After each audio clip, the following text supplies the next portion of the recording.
Historical basis. Ashur Bani Apli means Ashur is the creator of the air. Ashurbanipal assumed kingship after the death of his father Esarhaddon, then ruled from 668 to 633 BCE. In 671, Ashurbanipal's father Esarhaddon conquered Egypt, defeating the Kushite pharaoh Taharka. This notes the first time Egypt had been under Assyrian rule. It was Esarhaddon's greatest triumph and brought the Assyrian kingdom to its greatest period. Ashurbanipal later inherited the throne as the favored heir of his father Esarhaddon. His 38-year reign was among the longest of any Assyrian king. Esarhaddon selected Ashurbanipal as heir in 673. The selection of Ashurbanipal bypassed the elder son Shamash-Shum-Ukin. It is surmised that this was done in order to avoid any future rivalry. Esarhaddon designated Shamash-Shum-Ukin as the heir to Babylonia. The two brothers jointly acceded to their respective thrones after Esarhaddon's death in 669. A treaty known as the Zakutu Treaty was drawn up by Ashurbanipal's grandmother Nakia in 669 BCE, imploring the populace of Assyria to swear loyalty to Ashurbanipal. He may have owed this fortunate circumstance to the intercession of his grandmother Zakutu, who had recognized his capabilities in many areas early on. Ashurbanipal entered the house of succession, the palace of the crown prince. He began training for his duties as ruler, learning hunting, riding, scholarship and wisdom, archery, chariotry, and other military arts. He may have been one of the few, if not the only king in Assyria with a scholarly background. He himself tells of his diversified education by the priests and his training in armor making as well as in other military arts. Because his father, Esarhaddon, was constantly ill during his last few years, much of the administration of the empire fell upon Ashurbanipal and Shamash-Shum-Ukin. Letters between the two heirs from this time show that Ashurbanipal managed the empire's intelligence network, gathering strategic information from abroad and compiling reports for his father. As crown prince, he also had studied the administration of the vast empire. The records note that the gods granted him a record harvest during the first year of his reign, and later gave good crops in subsequent years. During these first years, he also was successful in foreign policy, and his relationship with his brother Shamash-Shum-Ukin and Babylonia was good for a time. He had many victories and put down many rebellions throughout Egypt and Tyre, forcing the regions to pay tributes to him in the end.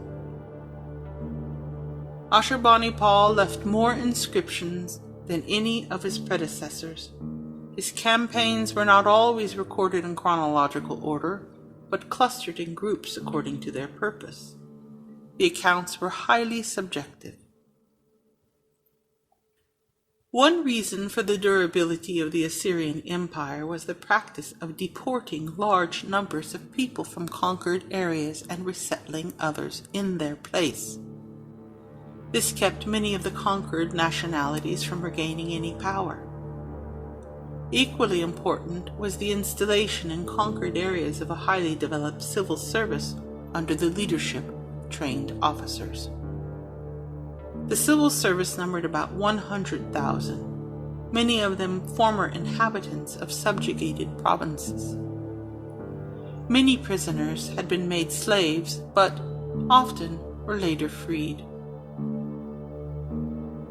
No laws have been uncovered for this empire, although documents point to the existence of rules and standards for justice. Those who broke contracts were subject to severe penalties, even in cases of minor importance. The severity of penalties enforced were something like the sacrifice of a son, or maybe the eating of a pound of wool and drinking of a lot of water afterwards, which always led to a horribly painful death. The position of women was inferior except for the queen and some priestesses. As of yet, there are no detailed studies of the economic situation during this period. Nobility still played an important role, in conjunction with the merchants in the cities. During this period, people began to use the names of ancestors as a kind of family name. This increase in family consciousness is probably an indication that the number of old families was growing smaller and smaller. Religion and sacred structures. Stimulated by the patronage of the kings and the great temples, the arts and crafts flourished. The policy of resettling conquered peoples in Assyria brought an abundance of talented artists and artisans into Assyrian cities, where they introduced new styles and new techniques. The great Babylonian temples fared the best during this period, since they continued to enjoy the patronage of the Assyrian monarchs. Only a few documents from the temples have been preserved. The many gods of the tradition were worshipped in Babylonia and Assyria in large and small temples as in earlier times. Very detailed rituals regulated the sacrifices. On some of the ziggurat temple towers, astronomical observatories were installed. The earliest of these may have been the observatory of Nineveh Temple at Kalak in Assyria, which dates back to the 9th century BCE. There is evidence that scribal schools continued to operate, and Sumerian inscriptions were even composed for Shamash Shum Ukin. Among the Babylonians, the pictorial arts were neglected, and the artisans most likely found work in Assyria. In Assyria, the observation of the sun, the moon, the stars had already reached a rather high level. The periodic recurrence of eclipses was established. Astronomical observation and calculations developed steadily, and they reached their high point somewhere around 500 BCE, when Babylonian and Greek astronomers began many collaborations. Incomplete astronomical diaries beginning in 652 and covering some 600 years have been preserved. The most important observatory in Babylonia is from about 580 BCE and was situated on the ziggurat Etemenanki, a temple of Marduk in Babylon. Patron of literature. Ashurbanipal is chiefly remembered today for his cultural efforts. A patron of artwork and literature, he was deeply interested in the ancient literary culture of Mesopotamia. One of his most remarkable accomplishments was the founding of the great palace library in Nineveh. The king himself supervised its construction. Important works were kept in more than one copy, some intended for the king's personal use. The work of arranging and cataloging drew upon the experience of centuries of the management of collections in huge temple archives, such as the one in Ashur. In his inscriptions, Ashurbanipal tells of becoming an enthusiastic hunter of big game, acquiring taste for it during a fight with marauding lions.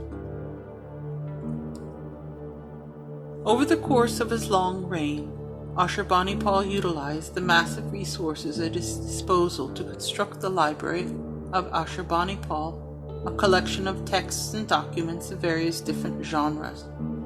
It is thought to have been comprised of over 100,000 texts at its height, and was not surpassed until the construction of the Library of Alexandria several centuries later. The more than 30,000 cuneiform texts that have survived from the library are a highly important source on ancient Mesopotamian language, religion, literature, and science. Numerous royal inscriptions, some as long as 1,300 lines, were among the most important texts. Some of them were diverse in content and well composed. Most of the hymns and prayers were written in the traditional style.